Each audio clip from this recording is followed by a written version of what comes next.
بدبختوں کی علامات، بدبختوں کی علامات۔ علامہ اسماعیل حقی رحمت اللہ تعالی علیہ نے تفسیر روح البیان میں جو بندہ کم نصیب ہے اس کے حوالے سے فرماتے ہیں کہ دانشوروں نے کم نصیب بندوں کی 8 علاماتیں بیان فرمائی، 8 علامات بیان فرمائی۔ کتنی علامتیں؟ بولیے، سن لو۔ پہلی علامت بکثرت عقل، خوب کھانا، خوب کھانا۔ آپ سوچیں گے کھانا اور یہ کم نصیب کی علامت؟ تو یہاں فرمایا گیا بکثرت عقل، یعنی کھاتے ہی رہنا، صرف کھاتے ہی رہنا اور بہت کھانا، بہت کھانا۔ یہ بہت کھانے والا انسان خوش نصیب نہیں ہوتا، کم نصیب ہوا کرتا ہے، یہ اس کی علامت۔ اسی طریقے سے فرمایا گیا بکثرت شرب، کثرت سے پینے والا، جو بہت زیادہ پیتا ہے۔ مشروبات ہوں، اب تو دیکھیں چلتے پھرتے ٹھنڈا پیتے رہتے ہیں سب، ناجائز یا حرام جو چیزیں ہیں وہ اپنی جگہ پر ہیں، لیکن یہاں کثرت کا حکم ہے۔ اب آپ سوچتے ہوں گے کہ یار کثرت سے کھانے اور پینے میں کیا مشکل بات ہے، کیا مذائقے کی بات ہے؟ تو آئیے میں اس کو حدیث کی روشنی میں سمجھاؤں۔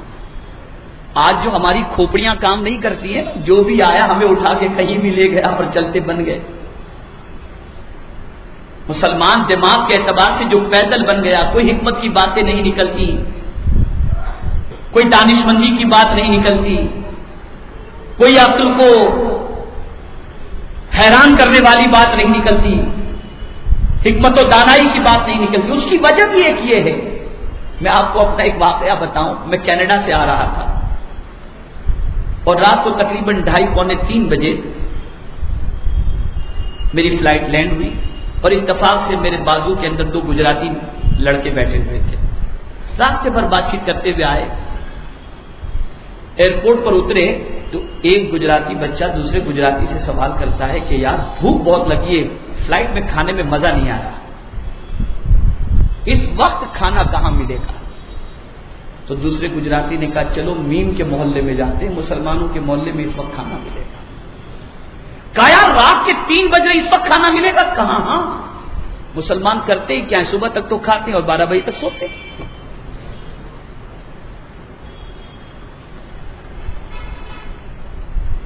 ہے یہ سچ یا غلط؟ کہاں سے عقل مند ہمارے اندر پیدا ہوں گے؟ کہاں سے ہوں گے مجھے بتائیے؟ آپ ذرا سوچو، جائزہ لو، یہ گراؤنڈ ریئلٹی ہے، اس کو آپ ڈینائی نہیں کر سکتے، اس کا انکار نہیں کر سکتے۔ آپ پڑھے لکھوں کے محلے میں چلے جائیے، اغیار کے محلے میں چلے جائیے، سناٹا رات کو 10 بجے کے بعد، اور مسلم محلے میں چلے جائیے، رات ایسا لگتا ہے جیسے دن ہو۔ یہ ہے تو کم نصیب ہیں، اس کی علامت ہے یہ۔ اور اب حدیث کی روشنی میں سمجھا دوں، زیادہ کھانا اور زیادہ پینا یہ کتنا مضر ہے، کتنا نقصان دہ۔ آقا کریم صلی اللہ علیہ وسلم نے فرمایا لا تمیت القلوب بکثرت الطعام والشراب فإن القلب كالزرع يموت إذا كثر عليه الماء او كما قال۔ آقا کریم صلی اللہ علیہ وسلم نے فرمایا زیادہ کھا پی کر اپنے دل کو مردہ مت کرو۔ اور پھر مثال دی حضور نے، دل بھی ایک کھیتی کی طرح ہے کہ کھیتی میں زیادہ پانی چلا جائے تو کھیتی مردہ ہو جاتی ہے، ایسے ہی زیادہ کھاؤ گے پیو گے تو دل بھی مردہ ہو جائے گا۔ ہو گیا نا مردہ، ایسا مردہ ہو گیا کہ اب کیا ہوگا، الیکشن میں کون آئے گا، جیئیں گے کہ مر جائیں گے کہ مار ڈالیں گے کہ کیا ہوگا، چل رہا ہے یہ دل مردہ ہو گیا۔ یہ کیفیت ہو تو کم نصیبی کی ایک علامت یہ بھی ہے کہ زیادہ کھانا اور زیادہ پینا، یہ دو چیزیں ہوئی. اب تیسری علامت زیادہ سونا. یہ ساری چیزیں ڈھونڈ لو سوسائٹی کے اندر، کہیں پریشان ہونے کی ضرورت نہیں ہے. آپ ڈھونڈ لیجیے مسلم امہ کے اندر، مسلم سوسائٹی کے اندر زیادہ سونا. اور چوتھی چیز گناہ پر اصرار، یعنی گناہ کرنا اور پھر اس کے بعد جو ہے ڈرنا بھی نہیں، اس کے حوالے سے بالکل جو ہے وہ ایکسکیوز پیش کرنا، اور پھر یہیں پر رکتا نہیں ہے بندہ، بلکہ ایک گناہ پر دوسرا گناہ، دوسرے پر تیسرا، گناہ پر گناہ، گناہ پر گناہ کرتے ہی چلتے رہنا ہے اور اسی پر زندگی گزارنا ہے.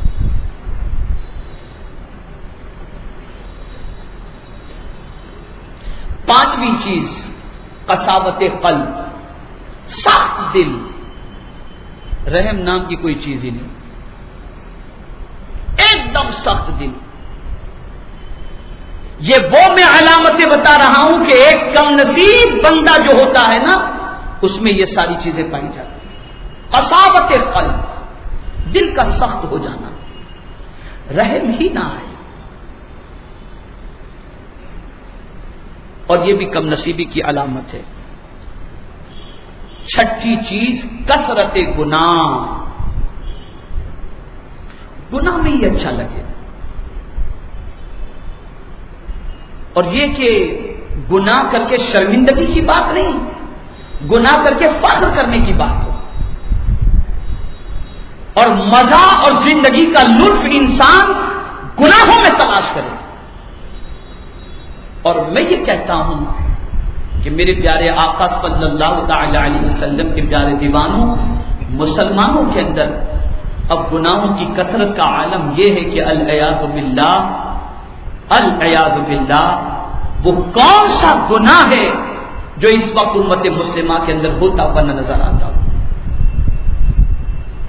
تو یہ چھٹی چیز ہے. ساتویں چیز رب کو بھول جانا، رب کو بھول جانا. آپ کہیں گے یار اللہ کو کون بھول سکتا ہے، رب کو کون بھول سکتا ہے؟ کہاں یاد رکھا ہے آپ نے؟ کتنا یاد رکھا ہے ہم نے؟ آپ بتائیے نا. اگر کوئی معاملہ ہو کل ملنا ہے یا کل مل لینا، ہم بھول گئے انشاءاللہ، یاد رکھا ہم نے اللہ کو؟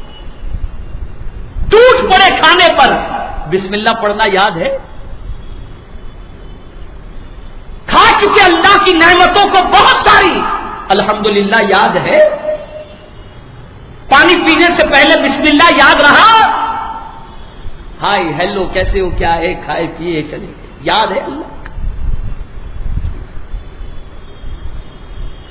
تو اگر کوئی یہ سمجھتا ہو کہ لوگوں کے درمیان اللہ کا نام لے کر کھانے سے عزت چلی جائے گی، تو ایسا شخص کم نصیب ہے. خوش نصیب وہ ہے کہ ہزار بھلے موجود ہوں لیکن اس میں بھی اپنے رب کو وہ یاد رکھتا ہے. خوش نصیب بندہ ہے، کم نصیب بندہ نہیں.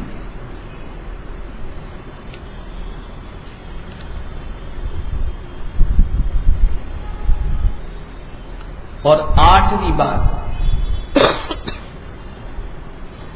بادشاہ سرکش کے سامنے ہر وقت خوشامد اور چاپلوسی میں رہنا.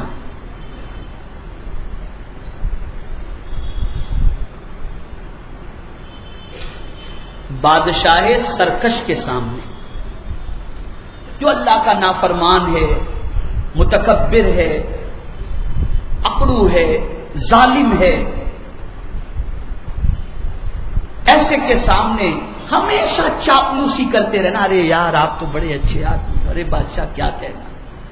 اگر کسی کو ایسی نوکری ملتی ہے کہ سرکش بادشاہ کی چاپلوسی کے اندر، اس کو آج کے دور میں آپ یوں سمجھ لیں کہ اقتدار کی کرسی پر بیٹھے ہوئے ظالم حکمرانوں کی چاپلوسی کا کام اگر کسی کو ملتا ہے اور وہ یہ کر رہا ہے تو وہ یہ نہ سمجھے کہ اپنے تو بارے نیارے ہو جائیں گے. نہیں، فرمایا گیا تو کم نصیب بندہ ہے. کیسا بندہ ہے؟ کم نصیب بندہ ہے. میرے پیارے آقا صلی اللہ تعالی علیہ وسلم کے پیارے دیوانوں، تو تفسیر روح البیان میں علامہ اسماعیل حقی رحمت اللہ تعالی علیہ نے کم نصیب بندوں کے حوالے سے فرمایا کہ دانشور فرماتے ہیں کہ کم نصیب بندوں کی، بدبخت بندوں کی جو ہے، شقی بندوں کی 8 علامتیں ہیں جن علامتوں کو آپ نے سماعت فرمایا. ان میں سے ہر ایک علامت ایسی ہے کہ جس پر تفصیلی گفتگو چاہیے.